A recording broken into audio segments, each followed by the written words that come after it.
C295 transport aircraft के production की factory का शुभारंभ कर रहे हैं।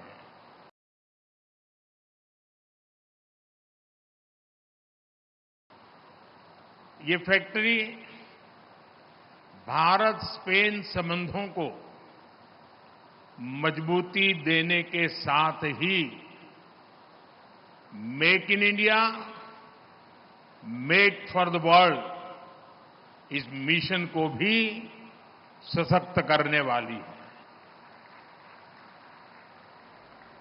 मैं एयरबस और टाटा की पूरी टीम को बहुत बहुत शुभकामनाएं देता हूं।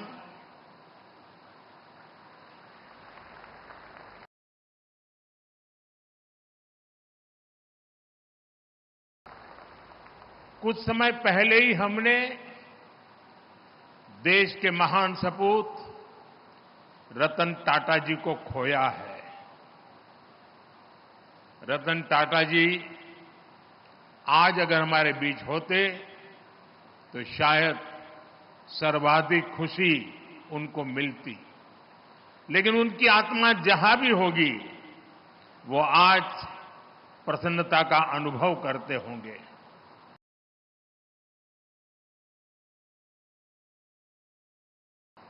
साथियों, C295 एयरक्राफ्ट की फैक्ट्री नए भारत के नए वर्क कल्चर की उसको भी रिफ्लेक्ट करती है।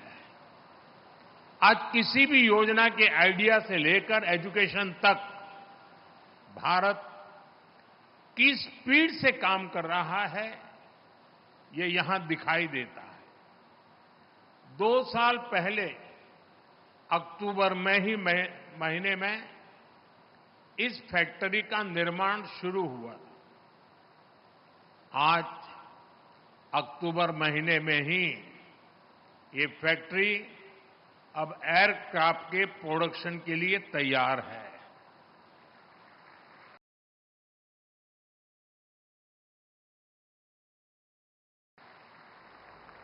मेरा हमेशा से ये फोकस रहा है कि प्लानिंग और एग्जीक्यूशन में अनावश्यक देरी न हो।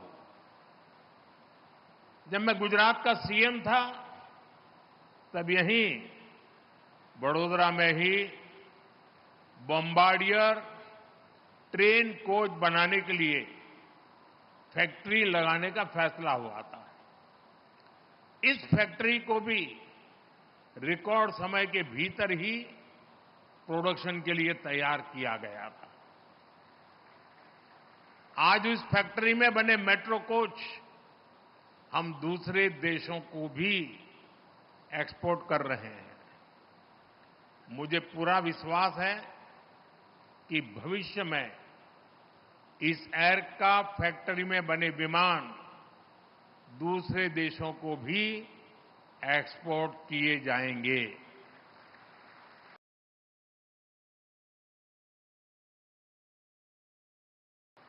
आज आप देखिए, भारत में डिफेंस मैन्युफैक्चरिंग इकोसिस्टम नई ऊंचाइयां छू रहा है। 10 साल पहले अगर हमने ठोस कदम नहीं उठाए होते तो आज इस मंजिल पर पहुंचना असंभव ही था। तब तो कोई ये कल्पना भी नहीं कर पाता था कि भारत में इतने बड़े पैमाने पर डिफेंस मैन्युफैक्चरिंग हो सकती है। उस समय की प्रायोरिटी और पहचान दोनों इंपोर्ट की ही थी, लेकिन हमने नए रास्ते पर चलना तय किया, अपने लिए नए लक्ष्य तय किए और आज इसका नतीजा हम सबकी आंखों के सामने है। साथियों, किसी भी पॉसिबिलिटी को प्रॉस्पेरिटी में बदलने के लिए राइट प्लान और राइट पार्टनरशिप जरूरी है। भारत का डिफेंस सेक्टर का कायाकल्प राइट प्लान और राइट पार्टनरशिप का उदाहरण है। बीते दशक में देश ने ऐसे अनेक फैसले लिए जिससे भारत में एक वाइब्रेंट डिफेंस इंडस्ट्री का विकास हुआ। हमने डिफेंस मैन्युफैक्चरिंग में प्राइवेट सेक्टर की भागीदारी को विस्तार दिया, पब्लिक सेक्टर को एफिशिएंट बनाया, ऑर्डिनेंस फैक्ट्रीज को 7 बड़ी कंपनियों में बदला, डीआरडीओ और एचएएल को सशक्त किया, यूपी और तमिलनाडु में 2 बड़े डिफेंस कॉरिडोर बनाए। ऐसे अनेक निर्णयों ने डिफेंस सेक्टर को नई ऊर्जा से भर दिया। आईडेक्स यानी इनोवेशन फॉर डिफेंस एक्सीलेंस जैसी स्कीमों ने स्टार्टअप्स को गति दी। बीते 5-6 सालों में ही भारत में करीब 1000 नए डिफेंस स्टार्टअप्स बने हैं। बीते 10 वर्षों में भारत का डिफेंस एक्सपोर्ट 30 गुना बढ़ा है। आज हम दुनिया के 100 से अधिक देशों को डिफेंस इक्विपमेंट एक्सपोर्ट कर रहे हैं।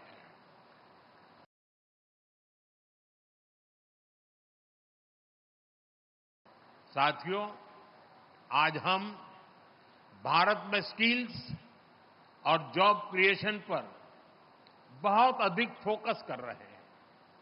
एयरबस और टाटा की इस फैक्ट्री से भी भारत में हजारों रोजगार का निर्माण होगा।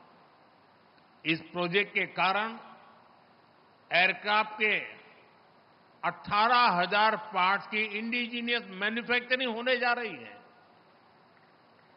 देश के किसी हिस्से से एक पार्ट मैन्युफैक्चर होगा तो देश के किसी दूसरे हिस्से में दूसरा पार्ट मैन्युफैक्चर होगा। और ये पार्ट बनाएगा कौन? हमारे माइक्रो और स्मॉल इंडस्ट्रीज ये काम करने वाले हैं। हमारे एमएसएमईज इस काम का नेतृत्व करेंगे। हम आज भी दुनिया की बड़ी एयरक्राफ्ट कंपनियों के लिए पार्ट्स के बड़े सप्लायर में से एक है।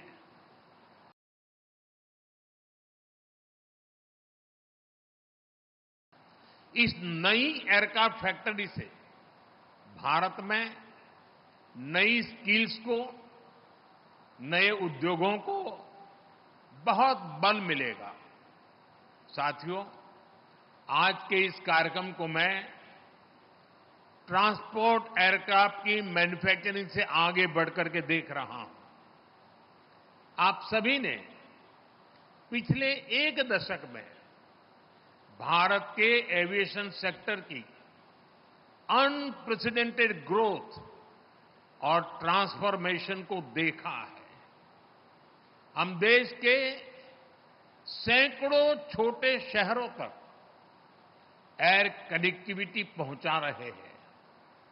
हम पहले से ही भारत को एविएशन और एमआरओ डोमेन का हब बनाने के लिए काम कर रहे हैं।